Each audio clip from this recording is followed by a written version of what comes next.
What do you do when your dolls become more successful than you? When your fury turns into fame?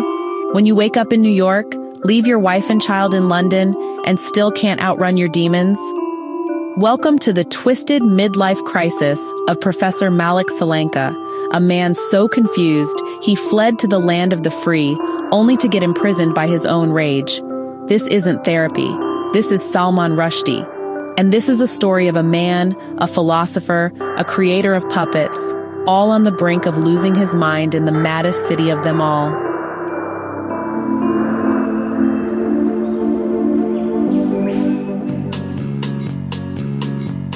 Let's meet Malik Solanka. He's 55, brilliant, British by way of India, a philosopher from Cambridge with a skull full of ideas and a household full of reasons to flee.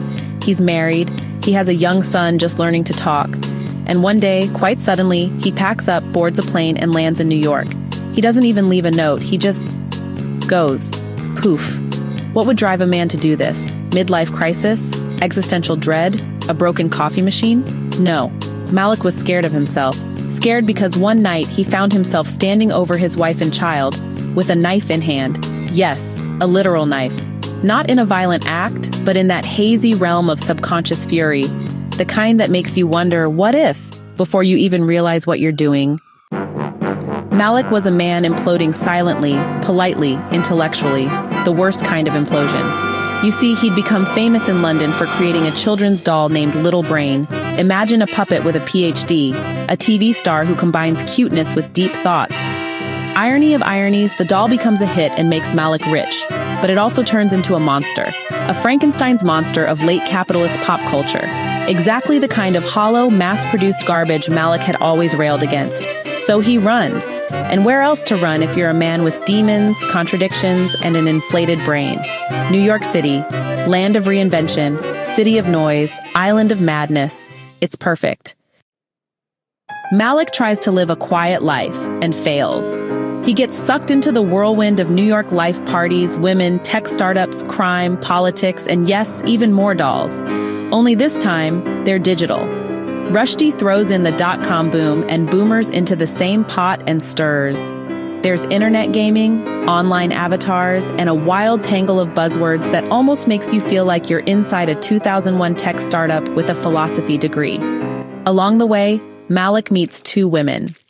The first is Mila, a whirlwind of sex, wit, and fury herself. She speaks in sharp tones, cuts through Malik's pretentiousness, and seems to exist just to show him how broken he really is. Their relationship is like a car crash in slow motion, and Malik is both driver and pedestrian. The second is Neela, the woman who draws Malik out of himself, only to lead him straight into what can only be described as the Gulliver section of the novel. Yes, there's a part of this story where our philosopher turned dollmaker turned exile flies to a fictional island called Lilliput-Blefuscu. Yes, that Lilliput-Blefuscu, to help Neela's people in a revolutionary struggle. Think sci-fi meets satire meets surreal detour. Now, if you're still with me, you'll understand why I said this part felt like a genre jump. Rushdie pressing the warp speed button in a novel that was already balancing on the edge of too much. Did it work? Not quite. But did it try? Oh, absolutely. I was reading this, blinking, flipping back pages like, wait, are we still in New York? Eventually, our worn-out, emotionally frayed professor returns to the city that welcomed his breakdown.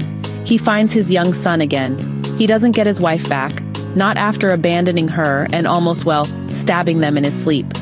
But the story closes with a kind of quiet resolution. The worst is over. The fury has not disappeared, but it has settled. So what exactly have I been talking about for the past 7 minutes? Fury by Salman Rushdie. Published by Random House in 2001, this 259-page novel was my chosen introduction to the literary juggernaut that is Rushdie. Now let me say this. Fury might not have been the best place to start if you want to prepare for Midnight's Children or the Satanic Verses. Those are magnum opuses, epics. This was more like an experimental warm-up, a satire wrapped in a modern tragedy, dipped in a tech bro dystopia, and sprinkled with some philosophical musings. It's not that Fury is bad, it's that it feels like it's trying to do too much at once. You've got philosophy, politics, satire, love, exile, pop culture critique, sci-fi island revolutions, and doll-based capitalism, all mixed into one slim book. The result?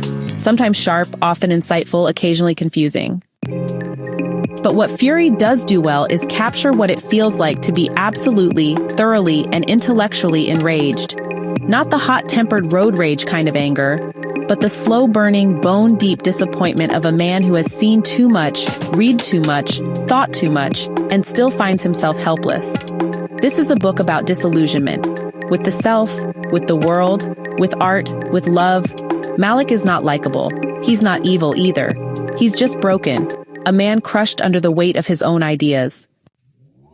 One of the novel's strongest points is its setting New York in the early 2000s before 9/11.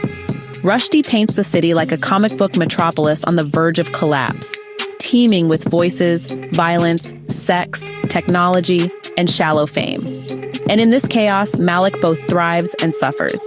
But then there's the whole Lilliput-Blefuscu episode. It read like Rushdie's way of shaking things up. Maybe to add pace, maybe to force Malik out of his navel-gazing. For me, it was a detour that didn't quite land. But even that failure is interesting, because even at his most indulgent, Rushdie is never boring.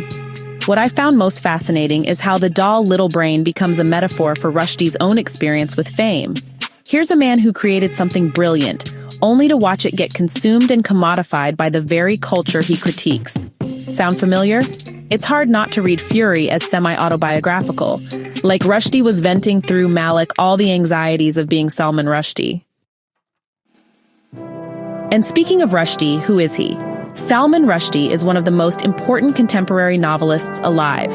Born in India in 1947, educated in England, and globally renowned for his fearless prose, Rushdie exploded onto the literary scene with Midnight's Children, a book that won the 1981 Booker Prize, and then went on to win the Booker of Bookers twice. He is also the author of The Satanic Verses, a novel so controversial it led to death threats, a fatwa from Iran, and years of living under police protection. Rushdie is not just a writer. He is a symbol of freedom of speech, of the immigrant voice, of post-colonial literature punching back. Fury, compared to those books, is a quieter storm, but the anger is still there, just more personal, more psychological, more American. So would I recommend Fury? Yes, but with caveats. It's like ordering a sampler platter before diving into the main course. You'll get a taste of Rushdie's wit, his rage, his prose, his irony, but not the full Rushdie experience. Still, it did whet my appetite. And I'm now more curious and more ready for Midnight's Children and The Satanic Verses. Because if Fury is the warm-up, I'm ready for the real thing. Hey, thanks so much for hanging out with me today. If you're interested in diving deeper into this book, I've left some links down in the description.